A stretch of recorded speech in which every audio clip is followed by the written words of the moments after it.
Next question पे आते हैं। ड्रेसिंग हम लोग बात करेंगे। जब मैं इंटरव्यूज के लिए हम लोग जा रहे हैं तो कैसे मेरी ड्रेसिंग सेंस होनी चाहिए, मुझे कपड़े पहनने हैं, मेरी हाँ, मेन बॉडी बात यही होती है आपकी ड्रेसिंग सेंस। जब भी आप इंडस्ट्रियल ट्रेनिंग में जाते हो तो कई लोग डरते हैं कि इंटरव्यू में ऐसा क्या होगा, क्या पूछेंगे। आपको काम आए चाहे ना आए, वो ये नहीं देखते आपका, वो सबसे पहले देखते हैं ड्रेसिंग सेंस कैसा होना चाहिए। आप मान लो आप लड़के या लड़कियां हो, ठीक है, आपको मतलब आप बॉयज हो, आपको प्रॉपर एक शेव करके जाना चाहिए। आपके बाल एकदम ट्रिम होने चाहिए, कानों में नो कुछ भी नहीं होना चाहिए, ना ही हाथ में कुछ भी नहीं होना चाहिए। आपको एक फॉर्मल ड्रेस में इंटरव्यूज के लिए जाना चाहिए। अगर आप गर्ल्स हो तो आपके जो बाल है लंबे लंबे, उनका पूरा मतलब वो बोलते हैं ना बंच बना के फॉर्मल में जाना चाहिए। और ना ही नेल पे कुछ पेंट वगैरह होना चाहिए, ना ही कानों में कुछ होना चाहिए। ठीक है। और यहाँ पे बॉडी लैंग्वेज कैसी होनी चाहिए हमारी? बॉडी लैंग्वेज एकदम प्रॉपर होनी चाहिए, मतलब डिसेंट तरीके से बात करनी है आपको। वो शेफ्स की वीडियो देखोगे बहुत सारी डली हुई है कि आपको डरना नहीं है आपको, मतलब आप बोलते हैं कॉन्फिडेंस के साथ आपको अपनी चीज़ें रखनी है, बतानी है। और यहाँ पे अगर हम लोग कॉन्फिडेंस की बात करें तो बेसिकली आपका बैकग्राउंड पूछा जाता है, आपका नाम पूछा जाता है, आपने कहाँ, आपके कॉलेज के बारे में पूछा जाता है। ये पूछ लिया जाता है कि आप, हाँ, मतलब आपको हेजिटेट होके आंसर नहीं देना, एकदम खुल के फ्री होके माइंड से आंसर देना। मेरी आईटी खत्म होगी। शब नेक्स्ट क्वेश्चन है, मेरी आईटी खत्म होगी, अब मैं जॉब के लिए कैसे अप्लाई करूँ? हाँ, जहाँ पे आप इंटर्नशिप करते हो आईटी में, अगर आपको उनका काम मतलब आप उनको आपका काम बहुत अच्छा लगेगा तो आपको वहाँ पे ऑफर लेटर देते कि आप हमारी कंपनी को ज्वाइन कर सकते हो कॉमी 3 या कॉमी 2 या कॉमी 1। अगर आप बहुत ही अच्छा काम करते हो तो आपको कॉमी 3 दे सकते हैं। अगर आपको वहाँ पे जॉब नहीं मिली तो इंटर्नशिप पूरी होने के बाद आप लिंक्डइन पे एक अच्छा सा प्रोफाइल बना सकते हो, फेसबुक पे अच्छा सा प्रोफाइल बना सकते हो और अपना सीवी अच्छे से बना सकते हो। तो आप कई कंपनीज में सीवीज को फॉरवर्ड कर सकते हो और शेफ से भी कांटेक्ट कर सकते हो। शेफ्स के भी काफ़ी सारे लिंक्स हैं, इनकी वीडियो जाके देख सकते हो कि कैसे हम अप्लाई कर सकते हैं, कैसे इस इंडस्ट्री में ग्रो कर सकते हो। नेक्स्ट क्वेश्चन लेंगे। शेफ विजय, आपने अपनी जो आईटी कैसे आपको मिली या आपने कैसे अप्रोच किया? जो मैंने आईटी की थी वो तो कॉलेज की तरफ से की थी, लेकिन आईटी के बाद मैंने अच्छे कनेक्शन कर लिए थे। मतलब जहाँ पे मैं काम करता था वहाँ के जो अच्छे थे शेफ्स थे मेरे, उनके साथ लिंक बन गए थे। तो लिंक से इस लाइन में क्या होता है, अगर आप लिंक अच्छे बनाओगे तो आपकी ग्रो होती जाएगी। अगर आप लिंक नहीं बनाओगे, आप गुस्से में काम करोगे, अपने से मतलब रखोगे, ईगो करोगे, तो आपसे कोई भी मतलब नहीं रखेगा और लिंक अच्छे बनेगी नहीं। तो इस फील्ड में क्या होता है, काफ़ी सारे अच्छे अच्छे लोग हैं, आप नेटवर्क अच्छे बनाओगे तो ऑटोमेटिक आपकी ग्रो होती जाएगी। अभी जैसे अगर आप देखेंगे, जैसे हम लोग यूट्यूब पे वीडियोस बनाते हैं तो आप में से बहुत सारे जो शेफ लोग हैं मुझसे पर्सनली कनेक्टेड है, ठीक है, जिनसे कॉल पे भी बात होती है, व्हाट्सएप पे कनेक्टेड है।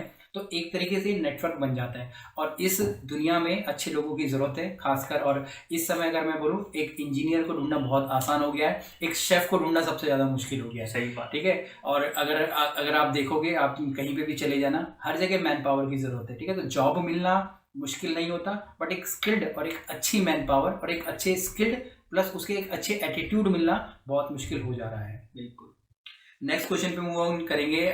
टाइमिंग्स कैसी रहती है इसमें? ड्यूटी टाइमिंग्स कैसी रहती है हमारी इंटर्नशिप के? टाइमिंग्स क्या होती है, जैसे कि आप किसी भी डिपार्टमेंट में जॉब करते हो, एक तरह से जॉब ही होता है इंटर्नशिप, उसमें किसी भी डिपार्टमेंट में करते हो तो वहाँ का शेफ्स आपको मॉर्निंग शिफ्ट दे सकता है, इवनिंग शिफ्ट दे सकता है, नाइट की शिफ्ट भी दे सकता है। नाइट की शिफ्ट गर्ल्स को नहीं मिलती, बॉयज़ को मिल सकती है। उसमें क्या होता है, टाइमिंग आवर्स जो होते हैं मिनिमम होते हैं 9 to 10 आवर्स। अभी अभी जैसे जो रियल एक्सपीरियंस होता है, हमसे 12-15 घंटे कराया जाता है, क्या वो सच होता हाँ, है? वो सच नहीं होता। आपको पहले देखा जाता है स्टार्टिंग में जो 1 वीक जाओगे ना, आपसे इतने घंटे ही कराया जाएगा। वहाँ के जो शेफ्स होते हैं वो आपको ऑब्जर्व करते हैं कि आप किस काबिल हो, काम कर भी सकते हो, नहीं भी कर सकते। स्टार्टिंग में 1-2 दिन तो आपके जो पैरों में ना वो बहुत ज़्यादा दर्द होगा, लेकिन आपको वहाँ के शेफ्स को बताना नहीं है कि मेरे इतना दर्द हो रहा है, इतना पेन हो रहा है, मैं इतना काम नहीं कर सकता। वो आपको काम देगा, आप करो। मैं अपना एक्सपीरियंस भी शेयर करूंगा। जैसे मैंने खुद अप्रेंटिसशिप करी है, तो 3 साल तक मैंने अप्रेंटिसशिप करी है। अप्रेंटिसशिप के अंदर होता है कि आपको 4 दिन फिजिकल काम करना पड़ता है होटल्स के अंदर। मैंने फ्लाइट किचन से किया तो ज़्यादा काम होता था, होटल्स में तो कम होता है। उसके बाद 2 दिन आप लोगों को कॉलेज में जाना पड़ता है और 1 दिन की आपकी छुट्टी होती है अगर मिल गई तो सुबह 7:30 बजे से हमारी शिफ्ट चालू होती थी और रात को 9 बजे ख़त्म होती थी। तो आप बोल सकते हैं कि 10,000 अंडे तोड़ना हो गया, ठीक है जी, 100 किलो पालक धोना हो गया। ठीक है, तो अगर कोई जाता था, अगर वो सुबह 9 बजे अगर उसकी ड्यूटी लग रही है, 7 बजे के अलावा 9 बजे उसकी ड्यूटी लग रही है, तो शाम को 6 बजे तक ही उसकी जो पालक ही धुलती थी। कि उतने सारे बास्केट्स वगैरह हो जाती है, बट वो जर्नल सबके साथ ही है। अगर हम लोग बेसिक्स को अगर हम लोग देखें ना वहाँ पे, तो वो सारी चीज़ें होना ज़रूरी है। अगर वो चीज़ें नहीं होंगी तो हम लोग कभी भी नहीं समझ पाएंगे किचन के अंदर जो काम करने वालों का दर्द कितना होता है, कितनी उनको मेहनत करनी पड़ती है। अगर मैं सिर्फ ऊपर ऊपर जाऊँ कि भाई मुझे सिर्फ फट से एग्जीक्यूटिव शेफ बन जाना है, ये करना है, तो इम्पॉसिबल है। और खासकर इसी प्रकार के लोग जो बहुत ही जल्दी ग्रो होना चाहते हैं बट उनके बेसिक स्ट्रांग नहीं है, तो बहुत जल्दी इस इंडस्ट्री को और मैं भी अपना एक एक्सपीरियंस शेयर करना चाहता हूँ।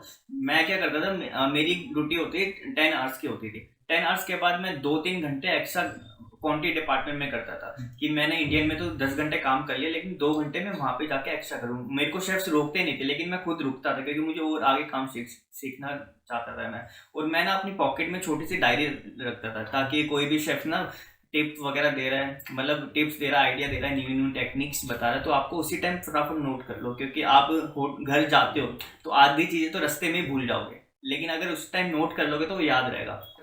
स्टाइफंड्स वगैरह क्या होते हैं हमारे इंडस्ट्रियल ट्रेनिंग या इंटर्नशिप में? स्टाइफंड वगैरह तो होटल्स वगैरह पे डिपेंड करते हैं। मतलब जब मैंने इंटर्नशिप की थी तो मेरे को बिल्कुल भी पैसा नहीं मिलता था। ओके। हाँ, क्योंकि हमारे यहाँ पे आईटीसी वेलकम द्वारका में की थी, वहाँ पे रूल था अगर आपने डिग्री की है तो आप पूरे डिपार्टमेंट में करोगे तो आपको 800 रुपये मिलेंगे। ओके।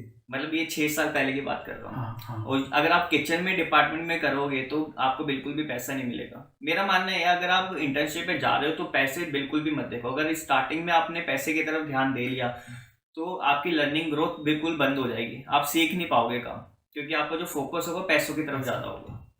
देखिए, अगर आप कुछ भी कर रहे हैं, अगर आप अच्छा कर रहे हैं तो पैसे तो आ ही जाने होते हैं, बट स्टार्टिंग में बेसिकली ये कि भाई आप अपने आप को, अपने बेसिक्स को कैसे आप स्ट्रॉन्ग कर रहे हो या मजबूत कर रहे हो। शेफ, एक आइडिया और दीजिए, क्या क्या काम कराया जाता है? क्या क्या काम कराया जाता है? स्टार्टिंग में तो जब जाओगे आपको जाते ही वो बोलते कि मान लो आप इंडियन डिपार्टमेंट में गए तो आपसे बोलते कि ये ले एक बोरी प्याज छील के दे।